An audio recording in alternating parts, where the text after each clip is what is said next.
אני בחרתי כל התהליך של הקדנציה הבאה בעיר ירושלים להתחיל עם חינוך, ולא סתם. כי חינוך זה מה שהביא אותי בסופו של דבר לעזור לפני 6 שנים את כל עסקיי ולהתמקד בעשייה. אני דרך הפעילות כבר 11 שנה במערכת החינוך בירושלים, מכיר ומבין את הצורך הגדול לשנות מהמצוי לרצוי בעיר ירושלים. תראו, כמעט 5 שנים אנחנו בקדנציה בעיר ירושלים, ואני חייב לומר שבהתחלת הקדנציה היו דגלים צהובים. התחלנו לראות איך הפקקים בעיר הולכים ונערמים. אני רוצה להזכיר לך שכבר לפני 1.5 ושנתיים התרעתי בפניך ובפני המועצה שאנחנו הולכים למצב הולך ומחמיר, והאסטרטגיה של רכבת הקלה ושעבוד העיר לרכבת הקלה היא אסטרטגיה שאנחנו הולכים ומשלמים מחירים יותר ויותר כבדים, ואשר יגורנו בנו.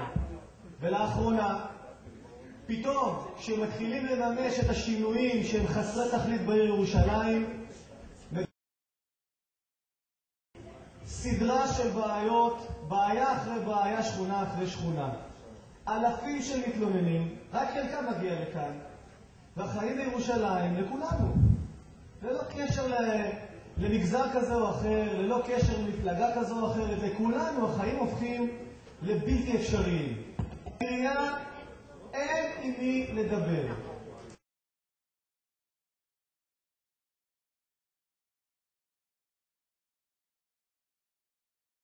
אני רוצה שתדעו לכם שהכוח של הצעירים לשמור על ירושלים נקייה הוא עצום.